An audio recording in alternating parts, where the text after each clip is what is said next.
जी हाँ दोस्तों, जय हिंद सभी को। आप सभी का एक बार फिर से स्वागत करता हूँ मैं रवि भट्ट आपके अपने चैनल ढूंढ ट्यूटोरियल। ठीक है, डिस्कस करेंगे आज फिर से प्रीवियस ईयर के इम्पोर्टेंट क्वेश्चंस को पशुधन प्रसाद अधिकारी के लिए। इससे पहले मैं पहला पार्ट बनाया हुआ है, नीचे लिंक आपको मिलेगा, आप चाहें तो देख सकते हैं। फर्स्ट क्वेश्चन देखते हैं आज के लिए कि salted meat of pig is known as. कि सुअर का जो नमकीन मांस होता है उसको क्या कहा जाता है। देखिए, जनरली जो सुअर का मांस होता है उसे पॉर्क कहा जाता है। क्या कहते हैं? PORK बोलते हैं। लेकिन यहाँ पे सॉल्टेड बोला है, ठीक है, नमकीन मांस बोला है, तो सुअर का जो नमकीन मांस होता है उसे बैकून कहा जाता है। क्या बोलते हैं? बैकून बोला जाता है। ऑप्शन नंबर ए बोलते हैं। ठीक है, देखो पॉर्क इसका नॉर्मल मांस होता है, लेकिन यहाँ पे सॉल्टेड बोला है तो बैकून हो जाएगा। ठीक है, अब देखो यहाँ पे कि जो डिफरेंट एनिमल्स होते हैं उनका जो मीट होता है उसको क्या कहा जाता है। जो कैटल होते हैं उनके मीट को बीफ कहा जाता है। ठीक है, और बफेलो के मीट को कैटल बोले तो जैसे जो गाय होती है उसकी मीट को जो है हम बीफ बोलते हैं। बफेले की जो मीट होती है उसे फेमस है बफन के नाम से, बफन बोलते हैं, कई लोग बफ भी बोलते हैं। भेड़ की मीट को मटन बोलते हैं। क्या बोलते हैं? भेड़, सिप की जो मीट होती है उसे मटन कहा जाता है। जनरली लोग बकरी की मीट को जो है मटन बोलते हैं, लेकिन मटन जो है भेड़ की मीट को कहा जाता है। जबकि जो बकरी होती है उसकी मीट को चेवन कहा जाता है। पिग का जो नॉर्मल मांस होता है उसे पॉर्क कहा जाता है। जबकि सॉल्टेड जो मीट होती है पिग की उसे बैकून कहा जाता है। ठीक है, इसके अलावा पोल्ट्री जो मुर्गी का मांस होता है उसे चिकन कहा जाता है। डियर यानी हिरन के मांस को वेंसिन कहते हैं, और काफ के मांस को, जो बछड़ा होता है उसके मांस को व्हील कहा जाता है। ठीक है, नेक्स्ट क्वेश्चन देखो, longest phase of oyster cycle कौन सी है? इनमें से सबसे लंबा फेज कौन सा है? ऑयस्टर साइकिल की 4 फेज होते हैं। ठीक है, प्रोस्ट्रस, डायस्ट्रस, मेटास्ट्रस और ईस्ट्रस। इनमें से सबसे लंबा साइकिल कौन सा था वो बताना आपको। देखो, पहले ये समझ लो कि ऑयस्टर्स साइकिल है, आर्तव चक्र है, उसे होता क्या है। देखो, जो ईस्ट्रस या ऑयस्टर्स साइकिल कुछ नहीं होता, ये फीमेल्स में पाया जाता है और उनमें जो फिजियोलॉजिकल चेंज होते हैं फीमेल्स में उसको इंडिकेट करता है। यानी कि जब जो है फीमेल्स में फिजियोलॉजिकल चेंज स्टार्ट होते हैं तो उसका इंडिकेशन होता है। और ये सेक्सुअल मेच्योरिटी, जब फीमेल में सेक्सुअल मेच्योरिटी आती है करीब करीब 10 से लेके 12 साल की, मैं मेल की वो ह्यूमन की बात कर रहा हूँ, 10 से लेके 12 साल की एज में जब सेक्सुअल मेच्योरिटी आती है तब से जो ये साइकिल स्टार्ट होता है। और लाइफ टाइम, करीब करीब लाइफ टाइम, लगभग जीवन भर चलता है फीमेल में। ठीक है, देखो जो मेंस में, जो ह्यूमन में जो फिजियोलॉजिकल चेंज आता है उसको कहा जाता है मेंस्ट्रुअल साइकिल। ठीक है, यहाँ पे देखो जो हमें पूछा है ईस्ट्रस साइकिल का सबसे लॉन्गेस्ट फेज पूछा था। 4 फेज होते हैं, प्रोस्ट्रस, ईस्ट्रस, मेटास्ट्रस और डायस्ट्रस। सबसे लंबा फेज देखो, प्रोस्ट्रस 3 डेज का होता है, ईस्ट्रस 1 डेज का होता है, और मेटास्ट्रस जो है 2 डेज का होता है, और डायस्ट्रस जो है 15 डेज का होता है। तो ये करीब आप देख सकते हैं। तो सबसे लॉन्गेस्ट फेज पूछा है तो आंसर क्या हो जाएगा? डायस्ट्रस फेज जो है सबसे बड़ा फेज होता है, 15 दिन का ये फेज होता है। ठीक है, सबसे छोटा अगर पूछता हमारे पास ईस्ट्रस आ जाता 2 दिन का। ठीक है, सबसे छोटा पूछता, लेकिन यहाँ पे सबसे बड़ा पूछा है तो 15 डेज होगा।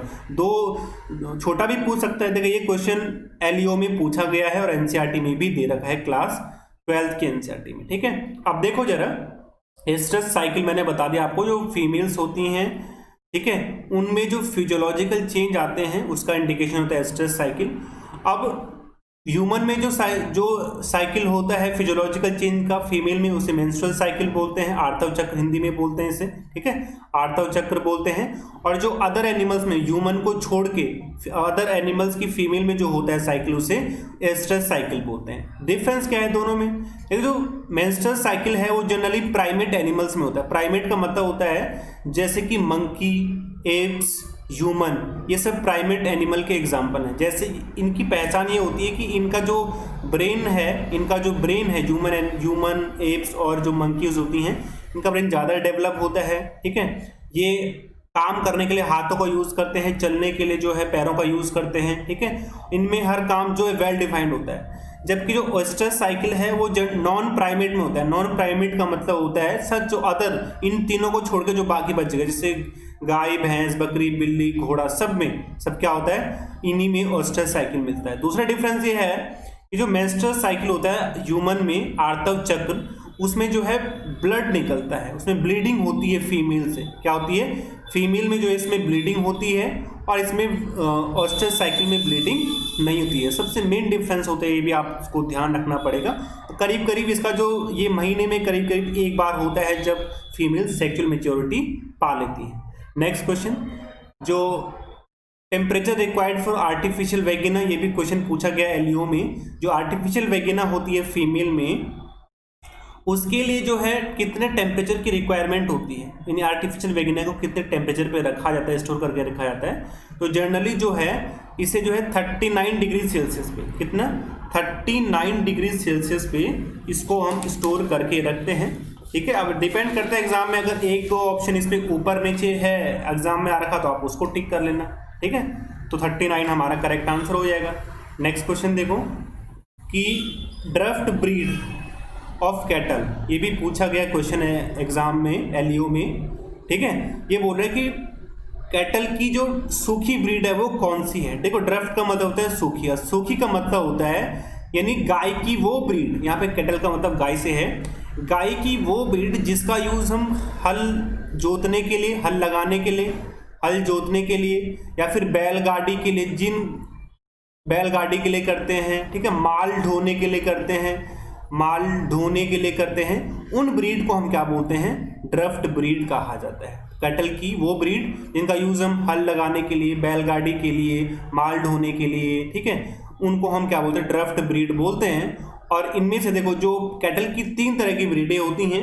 एक होती है ड्रफ्ट ब्रीड जिनका यूज़ हम हल लगाने के लिए करते हैं, माल ढोने के लिए करते हैं। एक होती है डबल पर्पस, डबल पर्पस मतलब जिनका यूज़ इसके लिए भी करते हैं और डबल यानी कि माल ढोने के लिए भी करते हैं और इसके लिए भी करते हैं, डेयरी प्रोडक्ट के लिए भी किया जाता है। जबकि थर्ड जो ब्रीड होती है वो प्योरली यूज़ की जाती है डेयरी प्रोडक्ट के लिए। देखो अब ये आपको ब्रीड याद रखनी है। जो ड्रफ्ट ब्रीड होती हैं उनमें से फेमस एग्जाम्पल है अमृत महल और हेलिकर। अमृत महल और हेलिकर जो है कैटल की ड्रफ्ट ब्रीडें हैं। इनका यूज अधिकतर जो है किया जाता है किसमें, माल ढोने के लिए, बैलगाड़ी में यूज किया जाता है। और जनरली इनका जो नेटिव प्लेस है, यानी इनका जो उत्पत्ति स्थान है वो कराची में है। कहाँ है, कराची पाकिस्तान में है। ठीक है, ये ऐसा माना जाता है कि ये ब्रीड जो है, ये दोनों ब्रीडें अधिकतर जो है कराची पाकिस्तान की नेटिव ब्रीड मानी जाती हैं। और भारत की बात करें तो भारत में ये तमिलनाडु इनका नेटिव प्लेस माना जाता है। अब डबल पर्पस ब्रीड वो ब्रीड है जिनका यूज़ हम ड्रफ्ट माल ढोने के लिए भी कर सकते हैं और डेयरी प्रोडक्ट के लिए दूध, दही और इनके लिए कर सकते हैं। तो जनरली 3 ब्रीडें हैं, अधिकतर बहुत सारी हैं लेकिन ये ज़्यादा फेमस है, थार पारकर, कांकरेज और नेल्लोरी। ये 3 ऐसी ब्रीडें हैं जिनका यूज, ये जो डबल पर्पस ब्रीडें हैं। इसके अलावा एक और जो डेयरी ब्रीड में आती हैं कौन सी, गिर जो ब्रीड है गाय की, वो एक डेयरी ब्रीड है। रेड सिंधी और साहिवाल, ये तीनों ब्रीडें क्या हैं, ये डेयरी ब्रीड हैं। ये आपको याद रखना है, ढंग से इनको देख लो, स्क्रीनशॉट ले लो।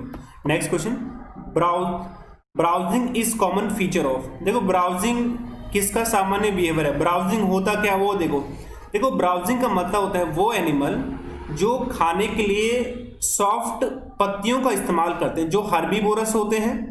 ठीक है, हर्बीवोरस होते हैं। हर्बीवोरस का मतलब होता है जो घास खाते हैं, और घास में भी क्या, जो सॉफ्ट पत्ती खाते हैं, जो छोटे छोटे पौधों को खाते हैं, छोटे छोटे पौधों को जो खाते हैं उनको, उस प्रॉपर्टी को ब्राउजिंग कहा जाता है। देखो जैसे काव तो छोटे छोटे पौधे नहीं खाता ना, जो हार्ड, वो बड़े बड़े पौधे भी खा सकता है, भैंस भी बड़े बड़े पौधे खा सकता है, घोड़ा भी बड़े बड़े पौधे खा सकता है। लेकिन जो गोट है, जो बकरी है, आपने देखा होगा बकरी हमेशा छोटे छोटे पौधे ही खाती है, वो जो जमीन पे या पत्तियां खाती हैं। ठीक है, घोड़े जो बकरियां होती हैं, गोट होती हैं, वो हमेशा पत्तियों को खाना पसंद करती है। तो इसी को ब्राउजिंग कहा जाता है। इसका करेक्ट आंसर क्या हो जाएगा, option number B. Next question, Morocco चमड़े की त्वचा से किस एनिमल की त्वचा से प्राप्त किया जाता है। मोरक्को एक लेदर का नाम है, एक लेदर की एक वैरायटी है। बोलना है आपको कि वो किस एनिमल की स्किन से प्राप्त किया जाता है। आपको पता है कि जो लेदर होता है वो एनिमल की स्किन से प्राप्त किया जाता है। डिफरेंट एनिमल्स होते हैं बहुत सारे, जो कैटल्स होते हैं और इसके अलावा जो भेड़, बकरी, ऊँट, सबकी स्किन से जो है लेदर प्राप्त किया जाता है। ऐसा माना जाता है सबसे अच्छा जो लेदर होता है वो कैटल से, किससे? कैटल यानी कि गाय और भैंस की स्किन से प्राप्त किया जाता है। हमें बताना है कि जो मोरक्को है, मोरक्को किस एनिमल की स्किन से प्राप्त किया जाता है। तो इसका जो करेक्ट आंसर होगा वो है जो बकरी होती है। क्या होती है? बकरी जो है, बकरी की स्किन से जो लेदर प्राप्त मिलता है उसको मोरक्को बोलते हैं। कई बुकों में हो सकता है सिप भी लिखा होगा, तो आप कंफ्यूज ना हो। नहीं, ये देखो यहाँ पे ये सब मोरक्को जो स्किन होती है बकरी की स्किन से प्राप्त किया जाता है, उससे बने हुए प्रोडक्ट होता है। आपको पता है जो लेदर होता है उसका यूज़ बहुत सारा है, पर्स बनाने में, जूते बनाने में, बेल्ट बनाने में। जो ये देखो यहाँ पे बुक, ये जो किताब है इसका जो कवर है ये भी जो है बना हुआ है लेदर से ही। नेक्स्ट क्वेश्चन, रिंडरपेस्ट डिजीज किससे होता है? तो मैंने आपको बताया था हमने फर्स्ट पार्ट में कि जो रिंडरपेस्ट नामक डिजीज है वो एक वायरल डिजीज है। क्या है?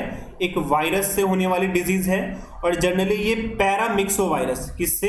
ये जनरली पैरामिक्सोवायरस एक ऐसा वायरस है उससे होती है। तो ऑप्शन नंबर बी इसका करेक्ट आंसर हो जाएगा। एक और बात आपको ध्यान रखनी है, जो रिंडरपेस्ट होती है इसे कैटल प्लेग भी बोलते हैं। क्या बोलते हैं? रिंडरपेस्ट नामक डिजीज को कैटल प्लेग भी कहा जाता है। तो एग्जाम में कई बार पूछा गया क्वेश्चन है कि कैटल प्लेग के नाम से कौन सी बीमारी जानी जाती है? आंसर क्या होगा? रिंडरपेस्ट। ठीक है, इसे पशुओं का प्लेग भी कहा जाता है, हिंदी में बोले तो पशुओं का प्लेग। ठीक है, उसे रिंडरपेस्ट कहते हैं। और आपको पता है कि रिंडरपेस्ट में क्या होता है, जो एनिमल होता है, जो कैटल होते हैं, उनकी स्किन में छोटे छोटे, देखो यहाँ पे दाने उत्पन्न हो जाते हैं, धब्बे से उत्पन्न हो जाते हैं और इनमें बहुत दर्द होने लगता है। अगर इनका सही ट्रीटमेंट नहीं किया गया तो कुछ टाइम बाद एनिमल की डेथ भी हो सकती है। नेक्स्ट क्वेश्चन, ऊँट में हीट को क्या कहा जाता है? जो ऊँट होता है उसमें हीट को क्या कहते हैं? ऑप्शन आपके पास ये हैं, मस्ट, हीट, गोलू और पैली। इसका correct answer option number A, ऊँट में जो हीट को कहते हैं वो MUSTH बोलते हैं। ये भी पूछा गया क्वेश्चन है, LU में आप देख सकते हैं। जिन जिन क्वेश्चन के आगे LEO लगा है सब पूछे गए क्वेश्चन है, तो ध्यान से उनको देखें। नेक्स्ट क्वेश्चन, एस्ट्रस साइकिल का सबसे छोटा फेज कौन सा है? अभी देखो, अभी मैंने जब आपको ये डायग्राम बताया था, ये देखो यहाँ पे ये वाला, तो इसमें मैंने बताया था कि एस्ट्रस साइकिल 4 फेज में होता है, डायस्ट्रस, प्रोस्ट्रस, ईस्ट्रस और मेटास्ट्रस। सबसे बड़ा फेज डायस्ट्रस 15 दिन का होता है, सबसे छोटा फेज ईस्ट्रस 1 डेज का होता है। तो यहाँ पे देखो सबसे छोटा पूछा है, यहाँ पे देखो ये है सबसे छोटा पूछा है, तो कौन सा होगा? ईस्ट्रस होगा। ऑप्शन नंबर बी हमारा करेक्ट आंसर हो जाएगा, जो कितने डेज का होता है? 1 डेज का होता है। सबसे बड़ा कौन सा होता है? सबसे लॉन्गेस्ट होता है, सबसे बड़ा। अभी क्वेश्चन भी पूछा था इसमें, और ये कितने डेज का होता है? 15 डेज का होता है। ठीक है, एस्ट्रस साइकिल क्या होता है? जो फीमेल होती हैं उनमें जो फिजियोलॉजिकल चेंज होते हैं सेक्सुअल मेच्योरिटी में, उसी को कहा जाता है। और लास्ट क्वेश्चन आज के लिए कि इम्यूनिटी किसकी वजह से इंड्यूस होती है एनिमल्स में? तो देखो, इम्यूनिटी आपको पता है कि जो ब्लड होती है उसमें 3 तरह की सेल होती हैं, RBC, WBC और प्लेटलेट्स होती हैं। तो यहाँ पे इम्यूनिटी से आपको पता है कि जो WBC होता है उसको वाइट ब्लड सेल बोलते हैं। इसका मेन काम होता है हमारी जो बॉडी है उसको रोगों से बचा के रखना। इम्यूनिटी का मतलब भी यही होता है कि रोगों से लड़ने की क्षमता। और WBC का दूसरा नाम लिम्फोसाइट है, लिम्फोसाइट को ही हम WBC बोलते हैं। तो ऑप्शन नंबर ए हमारा क्या हो जाएगा? करेक्ट आंसर हो जाएगा। ठीक है, आज के लिए बस इतना ही। Thank you so much. आपको वीडियो कैसी लगी मुझे जरूर बताएं। आज के लिए बस इतना ही। Thanks for watching always. God bless you.